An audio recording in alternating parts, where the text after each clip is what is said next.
சத்தியம் உங்களை விடுதலையாக்கும். கர்த்தராகிய இயேசு கிறிஸ்துவின் நாமத்துக்கு மகிமை உண்டாவதாக. கிராஸ் டிவி தொலைக்காட்சி நேயர்களுக்கு அன்பின் வாழ்த்துக்கள். சத்தியம் உங்களை விடுதலையாக்கும் என்ற நிகழ்ச்சிக்கு அன்போடு கூட உங்களை வாழ்த்துகிறேன், வரவேற்கிறேன். கடந்த நாட்களிலே தாழ்மை, அதை குறித்த சத்தியங்களை கற்றுக்கொண்டு வருகிறோம். யாக்கோபு எழுதின பொதுவான நிருபம் 4வது அதிகாரம் 10வது வசனம், கர்த்தருக்கு முன்பதாக தாழ்மைப்படுங்கள், அப்பொழுது அவர் உங்களை உயர்த்துவார். இதான் நம்முடைய தீம் வெர்ஸ். இந்த வசனத்தை அடிப்படையாக வச்சுதான் தாழ்மையின் அவசியத்தையும் தாழ்மை என்றால் என்ன என்பதையும் கற்றுக்கொண்டு வருகிறோம். தாழ்மையின் அவசியத்திற்கான வசனங்களை மறுபடி விரைவாக நான் சொல்லுகிறேன், கவனித்துக் கொள்ளுங்கள். யாக்கோபு 4வது அதிகாரம் 6வது வசனம், அவர் அதிகமான கிருபையை அளிக்கிறாரே, ஆதலால் தேவன் பெருமை உள்ளவர்களுக்கு எதிர்த்து நிற்கிறார், தாழ்மை உள்ளவர்களுக்கோ கிருபை அளிக்கிறார். கிருபைக்கும் தாழ்மைக்கும் தொடர்பு இருக்கிறது. கிருபைக்கும் சிங்காசனத்திற்கும் தொடர்பு இருக்கிறது.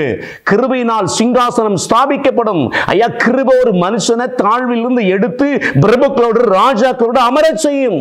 அதுதான் கிருபையினுடைய ஆசீர்வாதம். அந்த கிருபைக்கும் தாழ்மைக்கும் தொடர்பு இருக்கிறது.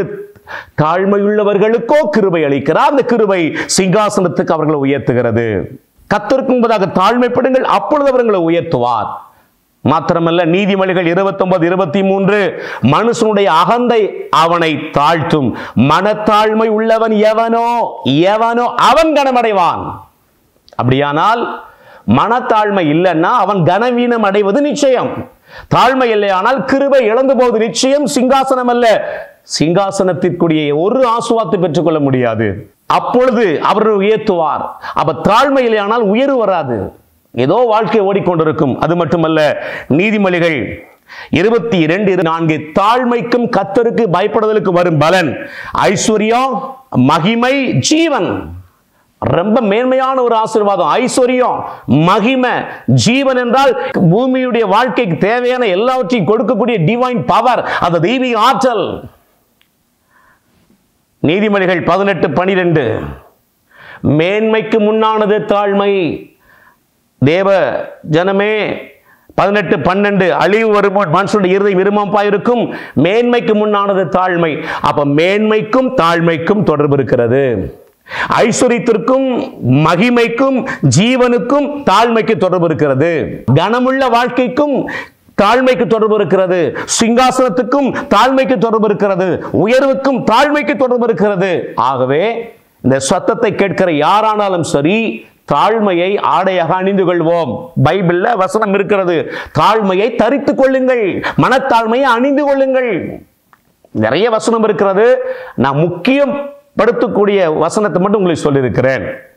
ஆகவே தாழ்மை இல்லையானால் நம்ம வாழ்க்கையில நல்ல ஜெபிக்கலாம், ஊழியம் செய்யலாம், பிரைஸ் தி லார்ட், ஓடி ஓடி தேவ அன்பை அறிவிக்கலாம், பல மணி நேரம் ஆண்டவரை ஆராதிக்கலாம், கொடுக்கலாம், சச்சா கிட்டி கொடுக்கலாம், லட்ச லட்சமா காணிக்க கொடுக்கலாம். அதனால வாழ்க்கை நல்லா வரும் என்று வேதம் சொல்லவில்லை. அதுக்கு பலனை கர்த்தர் தருவார். ஆனால் தாழ்மை இல்லையானால் 100க்கு 100 ஆசீர்வாதங்களை இழந்து போவதற்கு வாய்ப்பு இல்லை, இழந்து போய் விடுவோம். ஆகவே இந்த சத்தத்தை கேட்கிற உங்களுக்குள்ள ஒரு ஆசை உண்டாகட்டும், ஒரு விருப்ப டிசையர் உண்டாகட்டும், ஒரு தாக தர்ஸ்ட் உண்டாகட்டும். நான் என் தாழ்மையை அணிந்து கொள்ள வேண்டும். தாழ்மைனா என்ன? அநேகர் என்ன நினைக்கிறாங்க தெரியுமா? தாழ்மைனா புறம்பாய் காணக்கூடியவைகளை தான் தாழ்மை நினைத்துக் கொண்டிருக்கிறார்கள். ஒரு பெரியவர்கள் வருகிறார் என்றால் சிறுவர்கள் எழுந்து நிற்பது அது தாழ்மைதான். ஆனா வேதம் அதை விட மனசுக்குள்ள இருக்கிற தாழ்மைதான் முக்கியப்படுத்துகிறது. மனத்தாழ்மை உள்ளவன் எவனோ அவன் கடமடைவான், ஆவில் எளிமை உள்ளவன் எவனோ அவன் பாக்கியவான். தாழ்மை உள்ள வரணும். சோ தாழ்மை இருந்தா அது உள்ள இருந்து வெளியே வரும்.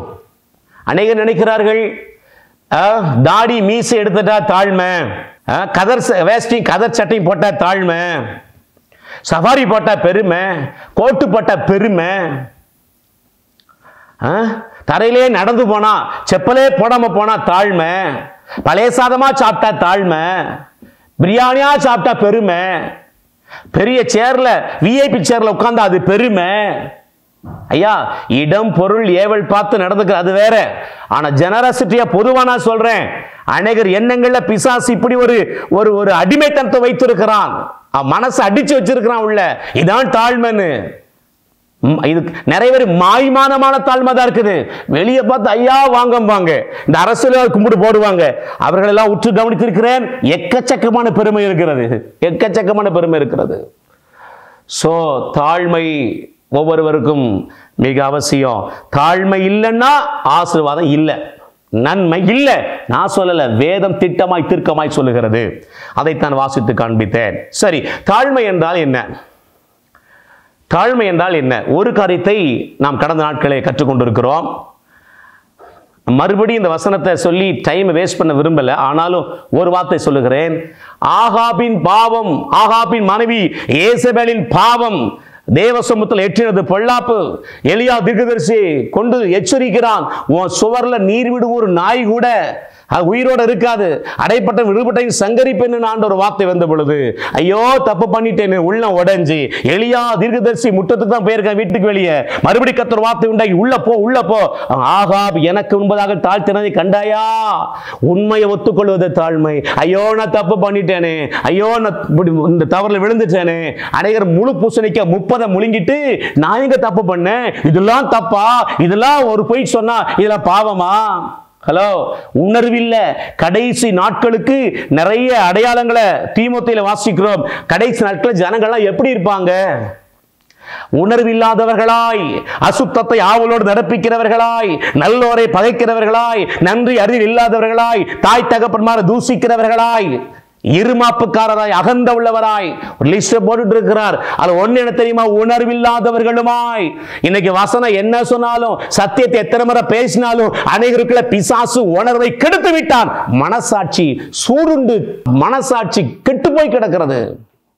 அன்பு தேவஜனமே, பரிசுத்தமா வாழ முடியலங்கிறது தவறல்ல, வாழணுமேன்னு ஆசைப்படல பாருங்க, அதான் தவறு. ஐயோ தப்பு பண்ணிட்டேனேன்னு உணர்வு இருக்கு பாருங்க, அவன் என்னைக்கு நாள் ஒரு நாள் ஜெயிப்பான்.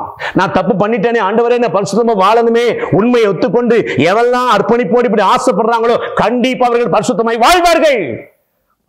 மூட்டையா போய் அள்ளி தட்டுறது, எல்லாம் அடியா அக்கிரமத்தை அள்ளி விட்டுட்டு என்ன ஆஸ்வதிக்கிறான? எங்க ஆஸ்வதிப்பாரு? எப்படி நன்மை வரும்? நினைச்சு பார்க்காதீங்க. ஆண்டவர் தவறு செய்யும் பொழுது கவனிங்கள், சிம்சோனுக்கு சான்ஸ் கொடுத்தார், அவன் மனம் திரும்பல. சாலமோனுக்கு 2 சான்ஸ் கொடுத்தார், உணர்வு இல்ல. 4 முறை மறுபடி தெளிதால் மடிதான் தேடி போறான். அவதான் உயிரை வாங்க வரான், நல்லா தெரியுது. மறுபடியும் அவகிட்ட தான் போறான். கண்கள் நிச்சயம், மாம்சத்து நிச்சயம் அவனை இருக்க விடல, உணர்வு இல்ல. ஆனால் உணர்வடைந்த தாவீது, உணர்வடைந்த பேதுரு, இவங்கெல்லாம் உள்ள உடைஞ்சு கதறி அழுதார்கள். அவர்களை எக்கச்சக்கமாய் உயர்த்தினார். இன்றைக்கும் அவர்களை கனப்படுத்தி வைத்திருக்கிற நான் பேசிக் கொண்டிருக்கிறோம். அப்படியானால் தாழ்மை, தவறு செய்யும் பொழுது, தவறு செய்தவர்களை தேவனுடைய வார்த்தை கண்டிக்கும் பொழுது, ஐயோ நான் தப்பு பண்ணிட்டேன்னு உள்ள உடைஞ்சு நொறுங்கி கதறி யாரெல்லாம் தேவ சமூகத்தில் அர்ப்பணிக்கிறார்களோ அவர்களுக்குள் தாழ்மை இருக்கிறது. இரண்டாவது, யாருக்கு தாழ்மை என்றால் என்ன என்பதை நாம் தியானிக்கலாம். இந்த உண்மை ஒத்துக்கொள்வதற்கு பைபிள்ல நிறைய எக்ஸாம்பிள் இருக்கிறது. நான் இதோட முடிக்கிறேன். இரண்டாவதாக தாழ்மை என்றால் என்ன? 2 நாளாகமம் 30வது அதிகாரம் 11 வாசிக்கிறேன், கவனியுங்கள்.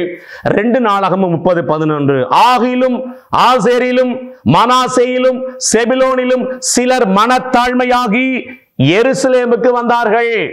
எசேக்கியா ராஜா பண்டிகை ஆசரிக்க யூதாவுக்கும் இஸ்ரவேலுக்கும் அழைப்பு கொடுக்கிறான். எல்லாரும் வாங்க, எருசலேமுக்கு வாங்க, பஸ்கா பண்டிகை ஆசரிப்போம் என்று சொல்லி. ஆனால் எல்லாரும் வரலையா? ஆசேரிலும் மனாசேயிலும் செபிலோனிலும் சிலர் வந்தார்கள்.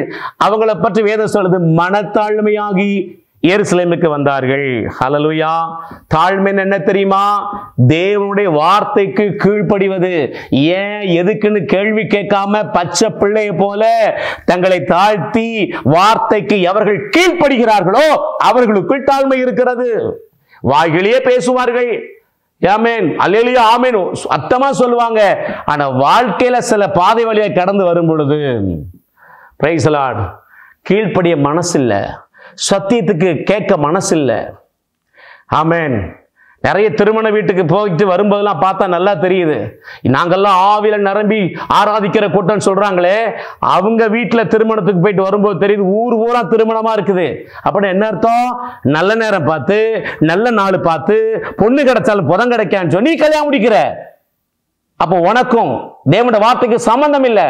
தேவனுக்கு முக்கியத்துவம் கொடுக்கல, தேவனுடைய வார்த்தைக்கு முக்கியத்துவம் கொடுக்கல. நாள் பார்க்கிறவன் தேசத்துல இருக்க மாட்டான். நாள் பார்க்கிறவன் பழைய ஏற்பாட்டு காலத்துல தேசத்துல இராதபடிக்கு நிகிரகம் பண்ணுவேனாரு. நீ நாள் பார்க்கிறிய, ஜாதி பார்க்கிறிய. சர்ச்சில் பெயருக்கு கீழே போட்ட வேண்டியதானே, சோ உறவின் முறையாருக்கு மட்டும் போட்டு காணிக்க தசமா ஆக வேண்டியதானே. எல்லா மக்களும் சர்ச்சைக்கு வரணும், காணிக்கப்படணும், தசமா கொடுக்கணும். ஆனா பிள்ளைக்கு கல்யாணம் வரும்போது உன் ஜாதியில பண்ணி பிள்ளையை பார்க்க, அப்ப உனக்கு வார்த்தைக்கு வசனத்துக்கு என்ன சம்பந்தம் இருக்கிறது? உனக்குன்னு சொல்ல தப்பா நினைச்சுக்கிறாதீங்க, வேதனையில சொல்றேன்.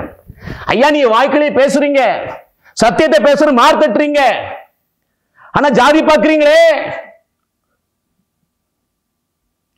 எங்களுடைய தலைமை போதற்கு கர்த்தரை துதிக்கிறேன். 7 பிள்ளைகள் இன்றைக்கும் அடிச்சு சொல்வார்.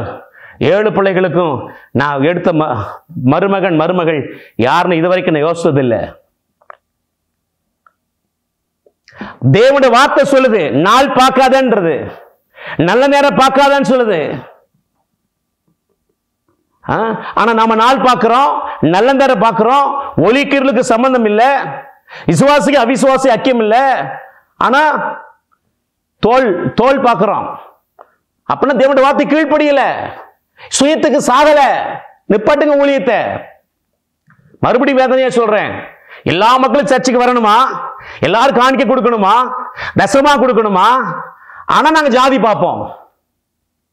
அப்ப பிராக்கெட்ல போட்டுருங்க, சோ திருச்சபை டேஷ் பிராக்கெட்ல போட்டு இன்னார் உறவின் முறையாருக்கு மட்டும் போடுங்க. கண்டிப்பா பரலோகத்துல மூலையில கூட இடம் கிடைக்காது. தேவனுடைய வார்த்தைக்கு கீழ்ப்படிந்தா தாழ்மை. அது பிடிச்சதோ பிடிக்கலையோ கர்த்தருடைய வார்த்தை சொல்லுமானால் அதை அப்படியே ஏற்றுக்கொள்வது தாழ்மை. தேசத்துல கடுமையான பஞ்சம், நிலையெல்லாம் பாலம் பாலமா வெடிச்சு கிடக்கு. எல்லாரும் ஊரை காலி பண்ணி போயிட்டாங்க. ஈசாக்க பார்த்து ஆண்டவர் சொல்லுகிறார், எப்பா ஆபிரகாம் உன் தகப்ப ஆபிரகாம் சொல்ல கேட்காம பஞ்சத்தை கண்டு பயந்து எகிப்துக்கு போயிட்டான், எல்லாம் ஒண்ணு இல்லாம ஆகி போயிட்டான். நீ போயிடாத, எகிப்துக்கு போகாத, இங்க இரு, நான் உன்னை ஆஸ்வதிப்பேன். ஊரே காலி பண்ணி போகுது, இப்ப இடமெல்லாம் பாலமாலமா வெடிச்சு கிடக்குது, வறட்சி. வேதம் சொல்லுது ஈசாக்கு அந்த தேசத்திலே வாசம் பண்ணினான், விதை விதைத்தான், விசுவாசத்துல விதைத்தான், தண்ணி அவர் பாய்த்தார். மழை கூட பெய்யாம இருந்திருக்கலாம், அண்டர் பூமியிலிருந்து தேவன் தண்ணி பாய்ச்சிருப்பாரு. அதனால அவன் அந்த வருஷத்தில் 100 மடங்கு பலன். ஐயா ஒரு 2 கிலோ நெல்லை விதைச்சி 100 மூட்டை அறுவடை எடுக்கணும்னா அவன் 10 மூட்டை வரும்னு வச்சுக்கோமே, அவனுக்கு 100 மடங்கு வருது. 10 × 100 போட்டுக்கோங்க. அவன் பஞ்ச தேசத்துல விதை விதைத்தான், கர்த்தருடைய வார்த்தைக்கு கீழ்ப்படிந்து ஒபே பண்ணி விதைத்தான், வர வர விருத்தி எழுதி மகா பெரியவனானான். ஐயா நான் எப்படி விதைக்க முடியும், மழை இல்ல, குளத்துல தண்ணி இல்ல, அதெல்லாம் சாத்தியம் ஆகுமா, அதெல்லாம் சரி வருமா, அப்பெல்லாம் பேசல. Price the Lord. அப்பெல்லாம் பேசல, கீழ்ப்படிந்தான். கானாவூர் கல்யாண வீட்டிலே வேலைக்காரங்களை பார்த்து சொன்னார், இந்த தண்ணியை கொண்டு போய் பந்தி விசாரிப்புக்காரன் தலைவனிடத்தில் கொடுனார். அவங்களுக்கு தெரியும் செகண்ட் குவாலிட்டி வாட்டர் தான் இருக்கணும், ஏன்னா ஓப்பன் ஏர்ல இருக்கிற வாட்டர் நிச்சயமா ட்ரிங்கிங் வாட்டர் இருக்க முடியாது. அந்த செகண்ட் குவாலிட்டி வாட்டரை, சுத்திகரிப்புக்கு வைக்கப்பட்ட வாட்டரை கொண்டு போய் திராட்சரசம்னு கொடுன்றாரு. இந்த வேலைக்காரங்க அவங்களுக்கு ஒரு ஆழமான அர்ப்பணிப்பு. ஒரு சாக்கடை தண்ணியை கொண்டு போக சொன்னாங்க, போவோம். கீழ்ப்படிந்து போனார்கள். போகையில மனம் இல்ல, ருசி இல்ல, நிறம் இல்ல, 3ஐயும் அது பெற்றுக்கொண்டது. உங்க வாழ்க்கை ருசி இல்லாம இருக்குதா, மனை வாசனை இல்லாம இருக்குதா, ட்ரையா இருக்குதா, கீழ்ப்படிங்க ஆண்டவருடைய வார்த்தைக்கு. எல்லாம் கேட்பான், வார்த்தை வரும்போது உள்ள போகாது. பிசாசு உணர்வை கெடுத்து வைத்திருக்கிறான். தாழ்மை என்றால் உண்மை ஒத்துக்கொள்வது, தாழ்மை என்றால் தேவனுடைய வார்த்தைக்கு கீழ்ப்படிவது. அவர்களுக்கு தாழ்மை இருக்கிறது, அவர்கள் ஆசுவாத்துக்கு தப்பவே மாட்டார்கள். தொடர்ந்து நாம் தாழ்மை கற்றுக்கொள்வோம். கர்த்தர் நம்மை ஆஸ்வதிப்பாராக. கண்களை மூடி ஜெபிப்போம். கிருபை நிறைந்த அன்பு தகப்பனே, கர்த்தராகிய இயேசுவின் நாமத்தில் உம்மை துதிக்கிறோம். அப்பா, தாழ்மைக்கும் எல்லாவித உயர்வுக்கும் நெருங்கி தொடர்பு வச்சிருக்கீங்க ஆண்டவரே. உண்மை ஏற்றுக்கொள்வது தாழ்மை, உம்முடைய வார்த்தைக்கு கீழ்ப்படுவது தாழ்மை. இந்த வார்த்தையின்படி நடந்து ஆசீர்வாதங்களை சுதந்திரிக்க கிருபை செய்யுங்க. இயேசுவின் நாமத்தில் பிதாவே, ஆமென், ஆமென். Praise the Lord. God bless you. கர்த்தர் உங்களை ஆசீர்வதிப்பாராக. ஆமென். Pastor S. ராஜேஷ், இயேசுவின் இரத்தக்கோட்டை, நல்ல சமாரியன் ஐக்கிய ஊழியங்கள், 15/272/1, பெரிய செல்வம் நகர், தாளமுத்து நகர் பகுதி, சிலுவைப்பட்டி, தூத்துக்குடி.